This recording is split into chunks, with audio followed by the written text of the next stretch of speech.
अस्सलामुअलैकुम। यरूशलेम दुनिया का एक बहुत ही खास और मुकद्दस शहर है जिसे मुसलमान, ईसाई और यहूदी तीनों बहुत इज्जत देते हैं। ये वो जगह है जहाँ कई अंबियाए किराम तशरीफ लाए, जिनका जिक्र कुरान पाक में भी मौजूद है। इसी शहर में एक बहुत ही अहम मकाम मस्जिद अक्सा है, जहां हमारे प्यारे नबी हजरत मोहम्मद सल्लल्लाहु अलैहि वसल्लम ने मेराज की रात तमाम अंबियाए किराम की इमामत करवाई थी। यही वो इलाका है जहां हैकले सुलेमानी बनाया गया, जिसे यहूदी बहुत मुकद्दस समझते हैं और आज भी इसकी तलाश और याद में रहते हैं। इसी शहर के बारे में ये भी कहा जाता है कि यहाँ कहीं ताबूत सकीना छुपाया गया है, जिसे एक बहुत बड़ी निशानी समझा जाता है, और इसी शहर में हजरत ईसा अलैहिस्सलाम ने अपनी जिंदगी गुजारी। आज की इस वीडियो में हम यरूशलेम की इन्हीं अहम और दिलचस्प बातों के बारे में जानेंगे और वहाँ की मुकद्दस ज़ियारतों की सैर भी करेंगे। तो चलिए बगैर ताखीर के अपनी शानदार वीडियो को शुरू करते हैं, लेकिन इससे पहले वीडियो को लाइक, शेयर और चैनल को सब्सक्राइब जरूर कर लें। यरूशलेम एक ऐसा शहर है जो वक्त के साथ दो हिस्सों में तकसीम हो गया था। मगरबी यरूशलेम यहूदियों के पास चला गया, जबकि मशरकी यरूशलेम मुसलमानों के पास रहा। लेकिन आज के वक्त में हकीकत ये है कि मुसलमानों का हिस्सा भी इसराइल के कब्जे में आ चुका है। इस शहर का कुल रकबा तकरीबन 125 मुरब्बा किलोमीटर है और यहाँ लगभग 10 लाख लोग रहते हैं, जिनमें ज्यादा तादाद यहूदियों की है। मुसलमान इस शहर को बैतुल मुकद्दस भी कहते हैं और इसे अपने लिए बहुत मुकद्दस समझते हैं। इस इलाके की तारीख को अगर आसान अल्फाज में समझा जाए तो यरूशलेम वो शहर है जिसके लिए सबसे ज्यादा जंगें की गईं। कहा जाता है कि इस शहर पर 50 से ज्यादा बार हमले हुए और 2 बार इसे मुकम्मल तौर पर तबाह कर दिया गया। मुख्तलिफ कौमों ने इसे 42 से ज्यादा मर्तबा फतह किया। एक वक्त ऐसा भी आया जब 1099 में सलीबी जंगों के दौरान ईसाई फौजों ने यरूशलेम पर कब्जा किया और मस्जिद अक्सा के अंदर और शहर की गलियों में तकरीबन 70,000 मुसलमानों और यहूदियों को कत्ल कर दिया। इस वक्त पूरा शहर खून से भर गया था, जो तारीख का एक बहुत दर्दनाक वाकया है। लेकिन अगर आज के यरूशलेम को देखा जाए, खास तौर पर वो हिस्सा जो इसराइल के पास है, तो वहाँ की जिंदगी बिल्कुल मुख्तलिफ नजर आती है। यहूदियों की रोजमर्रा जिंदगी काफी बेहतर और पुरसुकून दिखाई देती है। शहर में बड़े बड़े शॉपिंग मॉल्स हैं, खूबसूरत सड़कें हैं और सदियों पुराने बाजार आज भी आबाद हैं। इन बाजारों में दिन रात रौनक रहती है। छोटे छोटे स्टॉल्स लगे होते हैं, लोग खरीदारी करते हैं और एक आम इंसान की जिंदगी बज़ाहिर खुशहाल नजर आती है। इस शहर में एक अजीब खूबसूरत मिलाप नजर आता है, जहां यहूदी अपनी रिवायती टोपियां पहने, ईसाई राहिब अपने मखसूस लिबास में और मुसलमान अपने रिवायती कपड़ों में एक साथ नजर आते हैं। यरूशलेम में दुनिया के बड़े बड़े ब्रांड्स के स्टोर्स मौजूद हैं, जहां खाने पीने से लेकर रोजमर्रा की हर चीज आसानी से मिल जाती है। इसराइल ने यहाँ एक जदीद ट्रॉम सिस्टम भी बनाया है जो पूरे शहर में चलता है। इसके स्टेशन सड़कों के ऊपर ही बने हुए हैं और ये ट्रॉम लोगों के दरमियान से गुजरती हुई शहर की खूबसूरती को मजीद बढ़ा देती है। यरूशलेम में इस्तेमाल होने वाली करेंसी न्यू शेकल है, जबकि अमरीकी डॉलर और उर्दूनी दीनार भी आम तौर पर इस्तेमाल होते हैं। वक्त के लिहाज से यरूशलेम पाकिस्तान से तकरीबन 3 घंटे पीछे है और अगर मौसम की बात की जाए तो यहाँ गर्मी ज्यादा सख्त नहीं होती, जबकि सर्दियों में बाज़ औक़ात हल्की बर्फबारी भी हो जाती है, जो इस शहर को और भी खूबसूरत बना देती है। यरूशलेम की सफाई सुथराई इतनी ज्यादा है कि इंसान वाकई हैरान रह जाता है। एक और दिलचस्प बात यह है कि इसराइल के ज़ेरे इंतजाम यरूशलेम आज भी अपनी पुरानी असल हालत में काफी हद तक महफूज है। इसकी तंग गलियां, कदीम इमारतें और हजारों साल पुराने आसार कदीमा आज भी वैसे ही मौजूद हैं जैसे सदियों पहले थे, जिसे देखकर इंसान को लगता है जैसे वो माजी में चला गया हो। इस शहर की खास बात यह भी है कि चाहे इसराइली हिस्सा हो या फलस्तीनी, दोनों तरफ मुसलमानों की आबादी मौजूद है और आपको यहाँ यहूदियों के साथ साथ मुसलमान मर्द और खवातीन भी आम जिंदगी गुजारते नजर आएंगे। यहूदियों के यहाँ छुट्टी का निजाम थोड़ा मुख्तलिफ होता है। इनके लिए असल मुकद्दस दिन हफ्ता सब्त होता है, जो जुम्मा की शाम से शुरू होकर हफ्ता की शाम तक रहता है। इस दौरान वो कामकाज छोड़ देते हैं और ज्यादातर वक्त अपनी फैमिली के साथ गुजारते हैं, इबादत करते हैं और आराम करते हैं। बाज़ जगहों पर इतवार को भी आम तातील होती है, जबकि जुम्मा को आधा दिन काम के बाद लोग अपने घरों की तरफ लौट आते हैं ताकि सबत की तैयारी कर सकें। बाकी दिनों में ये लोग खूब मेहनत करते हैं, अपने कारोबार और नौकरियों पर पूरी तवज्जो देते हैं और इसी वजह से दुनिया में एक कामयाब कौम के तौर पर जाने जाते हैं। अगर हम इस शहर की जमीन के बारे में बात करें तो यरूशलेम जबले सैहून और जबले जैतून के पहाड़ों पर बसा हुआ है और इसके साथ किसी भी किस्म का समंदर नहीं लगता। यही वजह है कि यहाँ का मौसम और माहौल दूसरे शहरों से मुख्तलिफ महसूस होता है।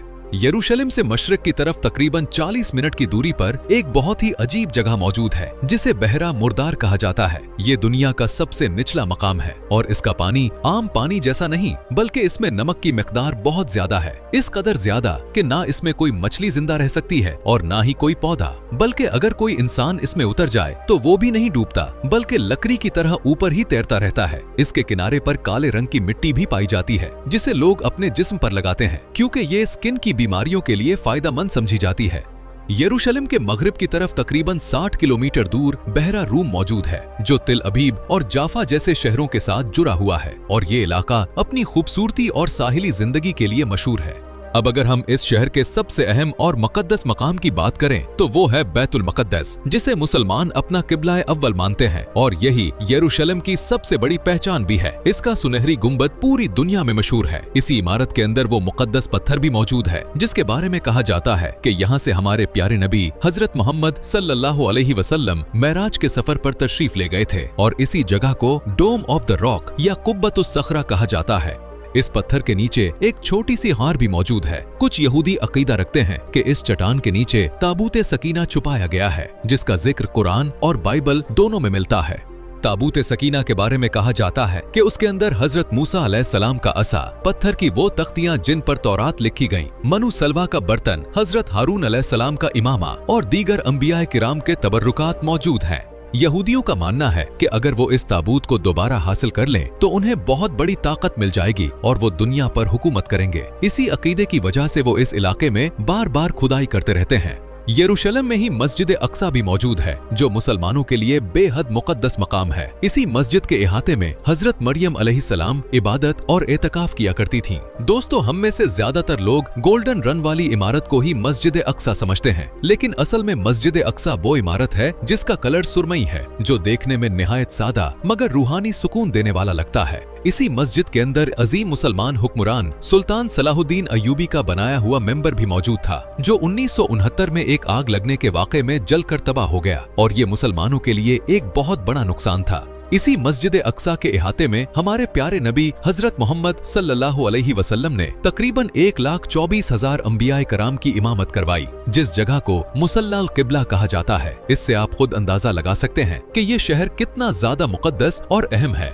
अब अगर हम उन अंबिया कराम की बात करें जिनका जिक्र कुरान पाक में भी मौजूद है और जिनका ताल्लुक इसी सरजमीन से रहा, तो सबसे पहले आते हैं हजरत इब्राहीम अलैहिस्सलाम। आप इराक में पैदा हुए, लेकिन अल्लाह के हुक्म से आपने यरूशलेम की तरफ हिजरत की और आपका मजार आज भी यरूशलेम के करीब अल खलील में मौजूद है। इसके बाद हजरत दाऊद अलैहिस्सलाम ने यरूशलेम को अपनी सल्तनत का मरकज बनाया और इसे दारुल हुकूमत करार दिया। आपने यहाँ अल्लाह की इबादत के लिए एक खास जगह बनवाई जिसे महराब दाऊद कहा जाता था, जहाँ आप इबादत किया करते थे।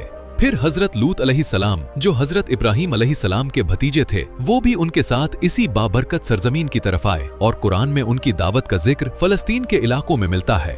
इसके बाद हजरत सुलेमान अलैहिस्सलाम आए जिनकी जिंदगी का सबसे बड़ा मरकज भी यही यरूशलेम था। कुरान पाक में उनके हैरत अंगेज मौजिज़ात जैसे जिन्नात से काम लेना और परिंदों की जबान समझना बयान किया गया है। आपने अपने वालिद हजरत दाऊद अलैहिस्सलाम के मंसूबे को मुकम्मल करते हुए यहाँ एक अजीम इबादतगाह की बुनियाद रखी जिसे हैकले सुलेमानी कहा जाता है। यहूदियों का मानना है कि आज जो दीवारे गिरिया मौजूद है वो इसी हैकले सुलेमानी का आखिरी हिस्सा है। वो वहाँ जाकर इबादत करते हैं और इसे बहुत मुकद्दस समझते हैं।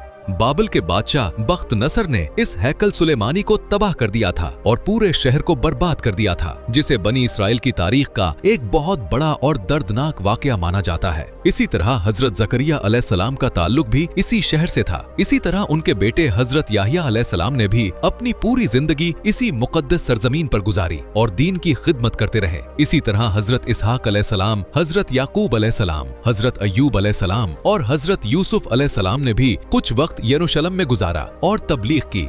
यरूशलेम का जिक्र हो और हजरत ईसा अलैहिस्सलाम का जिक्र ना हो, ये मुमकिन ही नहीं। हजरत ईसा अलैहिस्सलाम की पैदाइश बैतुल लहम के मकाम पर हुई जो यरूशलेम से तकरीबन 10 किलोमीटर दूर है, लेकिन आपने अपनी दावत और तबलीग ज्यादातर यरूशलेम में ही की। आपने इस शहर की गलियों में अल्लाह के हुक्म से बड़े बड़े मौजज़ात दिखाए, मुर्दों को जिंदा किया, अंधों को बीनाई दी और कोढ़ के मरीजों को शिफा दी। कुरान पाक के मुताबिक अल्लाह ताला ने आपको यहीं से जिंदा आसमानों पर उठा लिया था। इन सब के अलावा भी बेशुमार बार अंबियाए किराम इस जमीन पर आए, इसीलिए यरूशलेम को अंबियाए किराम की सरजमीन भी कहा जाता है। अब हम बात करते हैं एक अहम और तारीखी जगह की, जिसे वादी कदरून कहा जाता है। ये वादी मस्जिद अक्सा और जबल जैतून के दरमियान वाक़े है। ये वही जगह है जहां पुराने जमाने में अंबियाए किराम ने लोगों को अल्लाह का पैगाम पहुंचाया। ये वादी काफी बड़ी है और यहाँ आज भी हजारों साल पुराने कुतबे, सुतून और कदीम इमारतों के आसार देखने को मिलते हैं, जो इस बात का सबूत है कि ये जगह कितनी पुरानी और तारीखी है। आज के वक्त में इस वादी में जैतून और खजूर के दरख्त लगा दिए गए हैं, जिससे ये जगह मजीद खूबसूरत नजर आती है। अगर हम यरूशलेम के इर्द गिर्द के इलाकों को देखें तो वहाँ हर तरफ हरियाली नजर आती है। खास तौर पर जैतून के बड़े बड़े बागात मौजूद हैं, जहाँ से जैतून का फल हासिल किया जाता है और इससे तेल निकालकर दुनिया भर में भेजा जाता है। यही जैतून का तेल यरूशलेम की एक अहम पहचान भी है। अब चलते हैं एक और निहायत ही मुकद्दस और तारीखी जगह की तरफ, जिसे मस्जिद उमर बिन खत्ताब कहा जाता है। ये मस्जिद दीवारे गिरिया के करीब उस मकाम पर मौजूद है जहां हजरत उमर रज़ी अल्लाह ताला अन्हु ने बैतुल मुकद्दस की फतह के बाद नमाज अदा की थी।